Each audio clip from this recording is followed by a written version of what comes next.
자, 여러분 안녕하셨어요. 오늘의 김종덕의 사상체질 이야기입니다. 100년 전 스페인 독감이 크게 유행을 했는데요. 그 당시 상황들을 100년 전 1월 25일 날 1920년 요때 상황을 말씀드리겠습니다. 의친의 눈에 고종 황제의 5째 아드님이세요. 그래서 그분 의친왕께서 1년째 고종 황제가 돌아가셨는데 이제 1919년 1월에 돌아가시거든요. 그래서 그해 3월 달에 3.1운동이 일어나잖아요. 그때 이제 고종 황제 그 장례식 겸해서 했을 때 사람이 많이 운집하면서 3.1운동이 일어나거든요. 그러니까 1919년에 1월에 돌아가시고 그 다음에 1년 뒤니까 당연히 이제 1년 기일이 왔잖아요. 그래서 그날 해야 되는데 5번째 왕자님이신데 참석을 못하게 됩니다. 불참하게 돼요. 물론 요 고종 황제의 또 아들 중에 하나가 이제 또 일본으로 유학 간 분이 계셨어요. 영친왕이 계시는데 그분도 스페인 독감 핑계로 귀국을 못하게 해요. 그래서 결국 그분도 그러니까 고종 황제께서 돌아가시고 1년 뒤에 제사가 열려야 되는데 아들이 못 오는 거예요.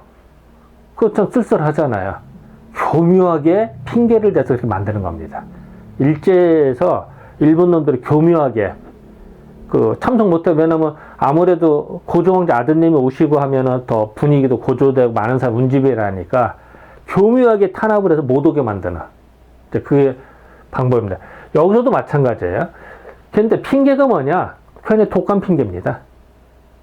그러니까 이 당시에 스페인 독감이 유행을 했는데 영친왕 같은 경우도 일본에 계셨는데 귀국 못하게 하고 그러니까 스페인 독감 핑계로 예정돼 있었는데 이분은 더군다나 이제 이따도 얘기했습니다. 의친왕께서는 독립운동 상해하고 상해 임시정부 연결이 되셨던 분이세요. 그래서 상해로 실질적으로 망명하려다가 붙잡히세요, 사실은. 실패로 돌아가는데, 그래서 실제로 이분은 이제 나중에 김구 선생께서 해방 이후에 귀국해서 이분을 찾아뵙고 상의를 하고 그래요. 그러니까 이분은 이제 고종 황제 아드님이셨는데 독립운동에 그래서 심지어 이분은 내가 나중에 일제 독립이 된다면 우리나라가 자기는 왕족의 신분을 버리겠다. 평민이 되면 좋다. 나라의 광복이를 바란다. 이게 염원입니다. 그래서 상해 임시정부하고 연결을 해서 이제 그런 독립운동하는 그리고 실질적으로 만세운동 하는데 서명도 하세요. 그래서 3.1운동하고 그 이후에 이제 가을에 또 서명운동이 일어나는데 그때도 이분이 또 서명을 하세요. 그러니까 상당히 대표성이 크죠. 그러니까 당 일본 애들 입장에서는 이분을 탄압을 하는 겁니다. 참석 못하게. 근데 핑계가 뭐냐? 엉뚱한 핑계를 대는 거예요. 이런 스페인 독감 핑계를 대는. 교묘한 거죠. 그거는 어디나 마찬가지다. 지금도요. 우한 폐렴이다. 그러니까 코로나가다. 그럼 그거를 핑계대서 상대방을 은근히 억압하는. 그래서 전 세계에서 보면 그런 게 은근히 나타나는 겁니다. 100년 전에도 똑같았어요. 일제가 이런 방법을 썼거든요. 그래서 정말 그런 어떻게 보면 뼈아픈 이야기입니다. 자, 먼저 경과를 좀 보면요. 1920년 들어와서는 경성은 좀 줄어드는 것 같고 지방은 계속 번져나가는 이제 그런 어떤 기록들이 계속 나옵니다.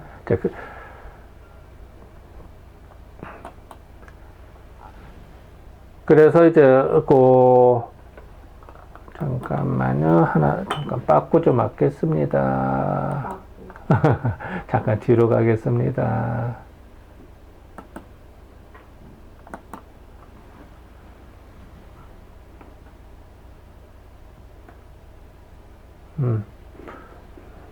내가 좀 잘못 봤네. 예, 지나가겠습니다. 죄송합니다.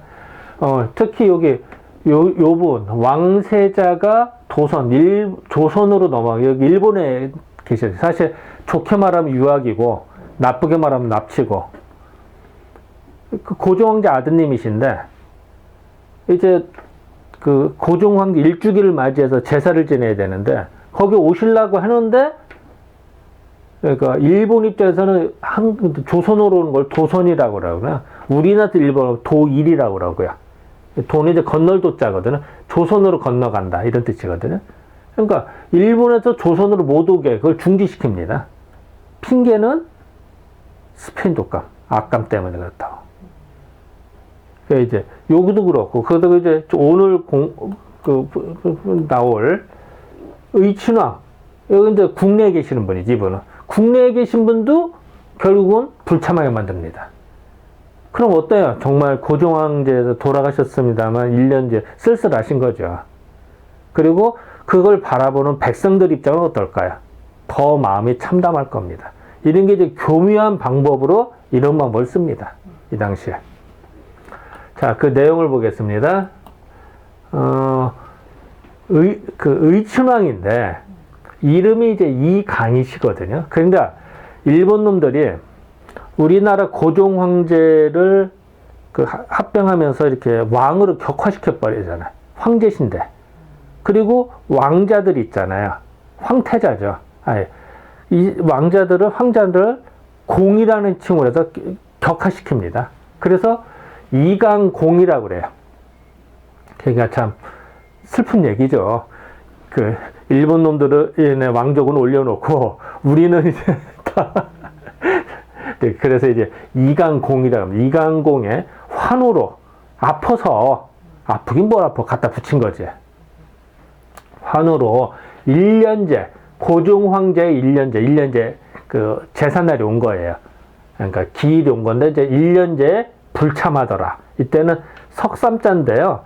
이럴 때는 참여한다는 게 참을이 있습니다. 불참을 읽어요. 이럴 때는 불쌈하면 이상하잖아요. 우리도 불참한다 그러잖아요. 그때는 참을이 있습니다. 다시 요거는 원래는 석삼자예요. 하나, 둘, 셋, 3이라는 숫자인데 일단은 참여한다 그래서 참을이 있습니다. 참. 그래서 불참을 읽어요. 1년째 불참했다. 뭘로? 감기 해소.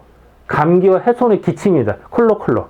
이 당시 이제 그 스페인 독감이 유행을 해서 그 이제 몸살 나고 열 나고 고열, 기침, 해소 이게 이제 특징입니다. 이 당시에. 그래서 근데 이제 그 스페인 독감은 말은 안 쓰고 그냥 감기와 해소와 또 뇌병이 이제 뇌가 머릿속에 있잖아요. 그래서 뇌병이 이제 머리가 아픈 병. 왜 이런 말을 썼을까?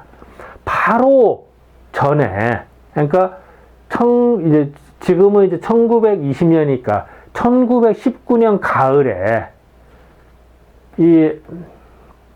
이분께서 상해 임시정부로 넘어가려고 출발을 합니다. 그래서 서울을 탈출해서 저기 이제 만주로 넘어가는 직전에 거기서 잡히세요. 그러니까 일본 놈들 입장에서 이 사람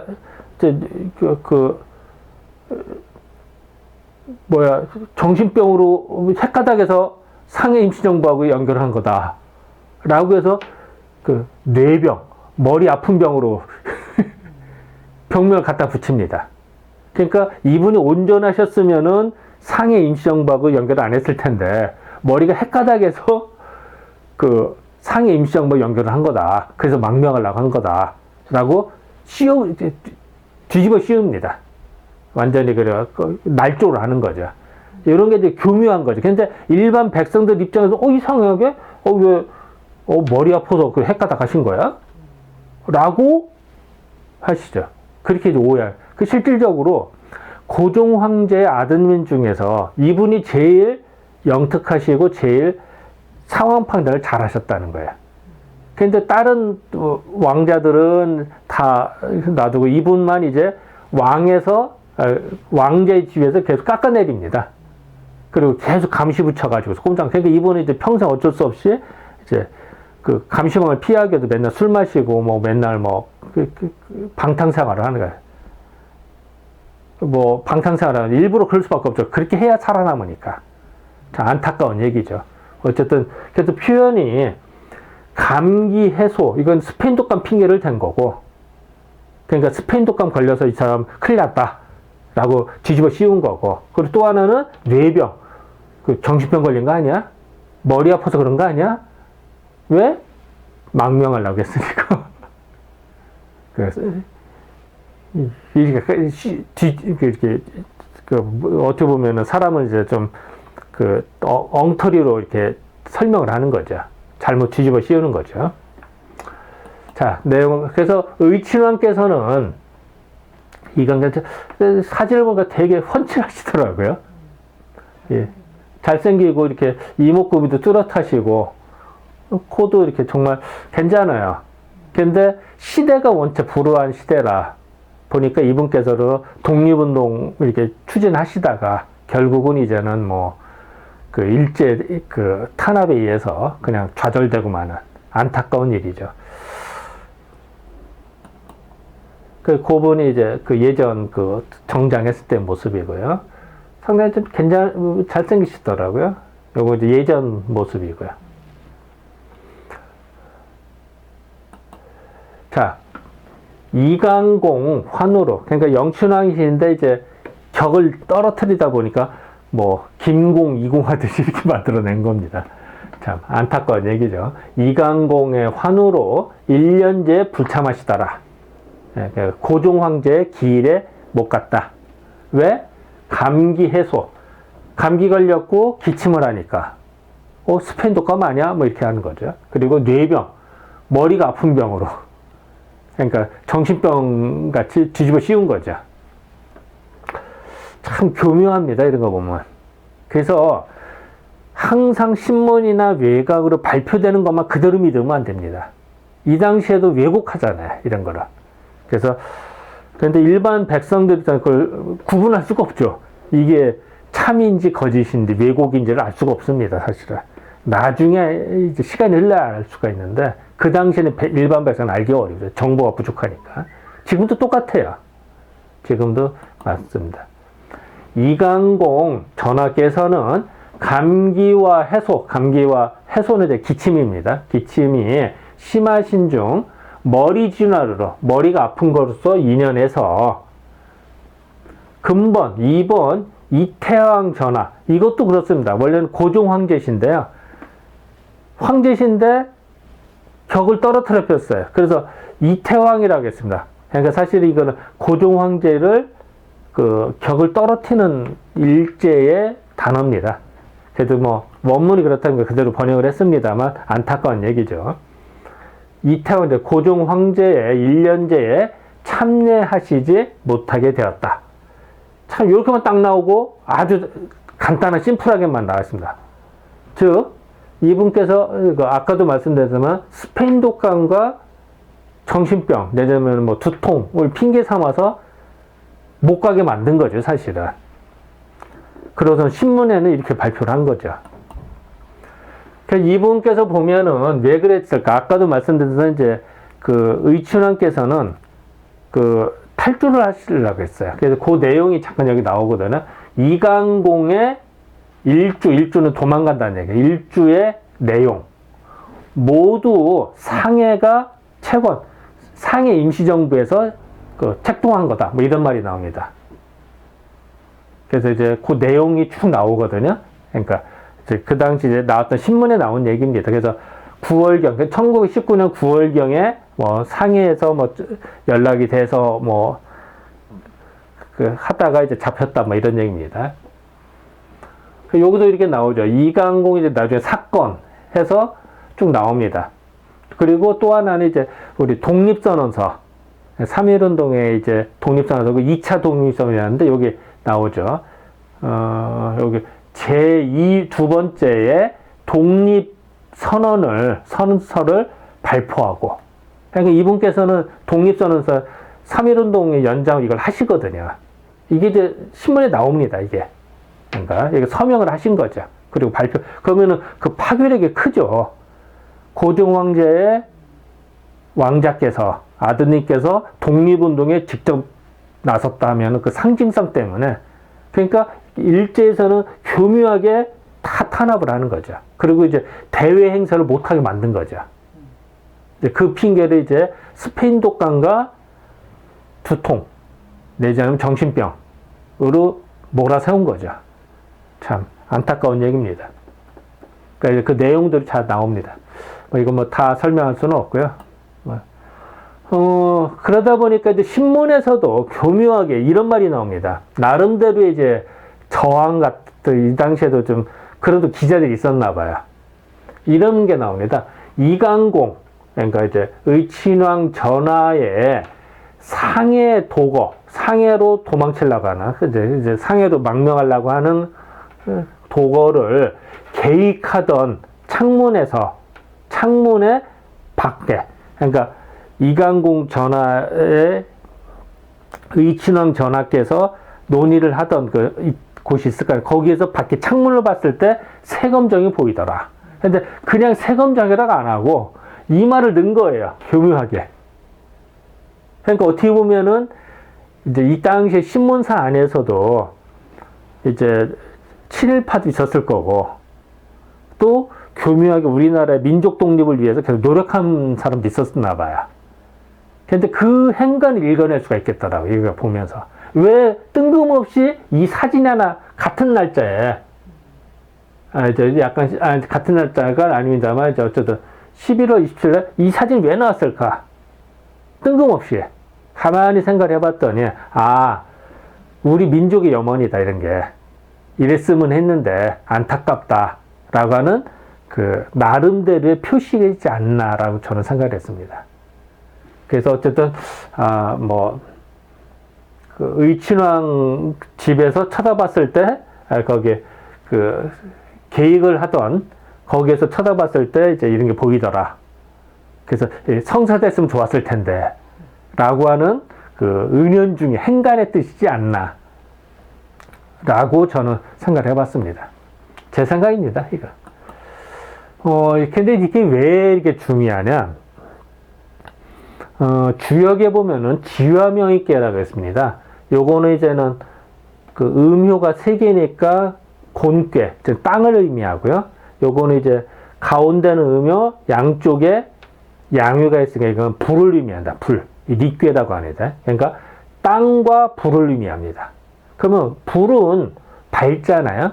근데 밝은 태양이 땅 위에 있어야 되는데 땅 밑에 있는 거예요. 그러면 이 세상이 밝을까요? 어두울까요? 당연히 어둡겠죠. 형광등이 있는데 형광등을 이불로 뒤집으시면 어때요? 깜깜해지잖아요. 불이 있는데 전등이 있는데 흙으로 덮었다. 그러면 어둡잖아요. 그럼 세상이 암울한 겁니다. 즉, 이 당시에는 한일합방이 우리나라 사람들이 암울해지는 거야. 그러면은 이게 참 정상적이지 않은 거예요. 그러면 어떻게 살아남을 것이냐? 여러 가지 방법이 있어요. 중심을 모르면은 아예 탈출을 하거나, 아니면은 그 총독을 싸우다가 지거나다가 죽거나, 아니면은 그 미친 척 하다가 나중에 목숨을 보존해서 나중에 다음을 노려야 됩니다. 그게 대표적인 게 옛날 2000년 전에 기자 같은 분이죠. 그 몇천 년 전에, 그 3000년 전인가요? 그 우리 옛날 기자조선 이거 들어보셨죠? 그러니까 옛날에 이제 은나라가 망할 때 그날 기자라는 분이 계셨대요. 그러니까 주임금이 그렇게 막 그 탄압을 하니까 그 기자라는 분은 그 비관과 같이 직언을 하다가 죽을 수도 없고 그 미자와 같이 탈출할 수도 없는 입장입니다. 그러니까 기자는 어떻게 할까요? 거짓으로 미친 척을 해요. 그래서 거짓으로 막 미친 척 하면서 남이 종살이하고 합니다. 그 왕족이. 그래서 목숨을 보존해서 나중에 그 재건을 하죠. 성인의 법도입니다. 즉, 그래서 이 의친왕께서는 이런 일이 있고 나서 계속 주색 잡기를 합니다. 술 마시고. 왜냐면 할 수 있는 게 그밖에 없어요. 모든 대외 활동을 다 막아놓으니까 어떻게 해요? 그냥 술집 가서 술 마실 수밖에 없는 거야. 그 우라통 터지잖아. 그래도 풀어줘 어떻게 하겠어요? 그러니까 또 거꾸로 말하면은 항상 염탐꾼이 있었거든요, 주변에. 그러니까 맨날 보면은 이분은 맨날 술 마시고 술 주정하고 맨날 그냥 술 먹고 주무세요. 그래야 살아남을 수밖에 없으니까. 이제 그것이 하나의 이제 방법 중에 하나. 기자 같은 흉내를 낸 거예요. 그런데 기자는 이제 그 은나라가 망하고 주나라가 건립되면서 무왕에서 이제 구출이 되고 살아남아서 이제 다음 일을 하는데, 이 당시는 광복을 했지만 새가 없고 뭐 여러모로 해서 이분은 이제 그럴 기회를 놓치시는 거죠. 나중에는 광복 이후에 김구를 만났습니다만, 뭐 그때는 우리나라가 왕을 이렇게 인정 안 하려고 하나. 왜냐면 원체 일본 애들이 세뇌교육을 하고 그 왕족도를 다 그 일본인화 같이 만들어 놨으니까. 그러니까 의친은 한 분으로는 어려운 거죠. 그래서 결국은 이제 왕족의 지위를 전혀 인정받지 못하고 거기서 이제 결국 좌절하다가 진짜 쓸쓸하게 나중에 돌아가시게 되는. 그래서 이분은 일제시대 내내 술을 드시다가 어떻게 보면 기자 같은 경우죠, 사실은. 근데 기자는 때를 만났지만 이분은 때를 못 만나지 않나. 근데 중요한 거는 똑같은 지위와 명예께의 때였다 라고 생각이 듭니다. 아무리 봐도 기자 같은 생활을 하신 거예요, 사실은. 기자조선 할 때 기자. 그래서 그 정도 훌륭하신 분이었는데, 이제 안타깝게 때가 잘 안 맞았다. 광복 이후에도. 그런 걸로 보입니다. 자, 고차를 보겠습니다. 의친왕께서는 제가 처음 타이틀을 독립운동가라고 표현했습니다. 사실 왕족 그 당시 감시가 심하고 어려운 입장에서 또 자기의 신분을 다 버리고 나는 평민이 돼도 좋다. 광복만 된다면. 이렇게 하기가 쉽지 않아요. 그런데 이분은 먼저 그렇게 하셨던 분이다. 근데 우리는 그 일제의 영향 때문에 이분은 평생 그렇게 알고 있어도 잘못 알려져서 의친왕은 술정뱅이다 라고 잘못 알려진 거야. 사실은 이분께서는 독립운동가고 이렇게 하셨는데, 근데 그게 체포된 이후로 이제 모든 대외활동을 감시당하다 보니까 어쩔 수 없이 술을 마시게 될 수밖에 없었던 거예요. 그렇게 살아남을 수가 없으니까. 그러니까 이분이 또 자손이 많아요. 그래서 그러니까 이분 나름대로는 술 마시는 다음을 기약을 해야 되니까, 그러려면 후손을 많이 길러야 돼. 그러니까 이제 본부인한테는 자식이 없고요. 그래서 자식이 20명인가 22명인가 됩니다. 그러니까 그 나름대로는 이제 그런 식으로 도모를 한 거지, 이분은. 술을 마시면서 이제 뭐 어쨌든 뭐 그래서 최근에 이제 의친왕을 다시 재조명하는 작업들이 많습니다. 이런 것도 많이 이제 사료가 밝혀져서 더욱더 제대로 된 평가를 받았으면 좋겠습니다. 더구나 제가 볼 때는 아까 말한 지화명의계에 해당되기 때문에 더욱더 이제 기자의 버금가는 그 행동을 하지 않았나라고 저는 생각이 듭니다. 거의 흡사합니다. 행동하는 게. 그리고 아까도 이제 그 스페인 독감과 그 정신병, 두통, 이거 핑계댔습니다.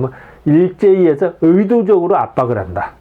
참, 교묘한 탄압이죠. 이런 게 안타깝죠. 그래서 결국은 고종 황제의 일주기에도 참석을 못한다. 물론, 일본에 가 있는 왕자도 못 오시고, 국내에 있는 왕자도 참석 못하고, 그럼 뭐야? 아들들이 다 못 오고 있는데. 그런 일이 벌어집니다.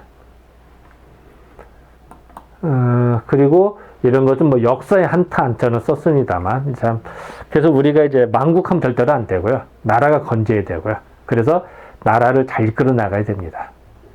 그래서 어쨌든 그 백성들이 마음 편하게 지내야지 백성들이 나라를 걱정하는 단계가 되면 안 됩니다. 그게 이제 안타까운 일인데요. 어쨌든 역사를 통해서 이런 일을 결코 반복되면 안 된다라는 것을 말씀드리고 싶습니다. 네, 감사합니다.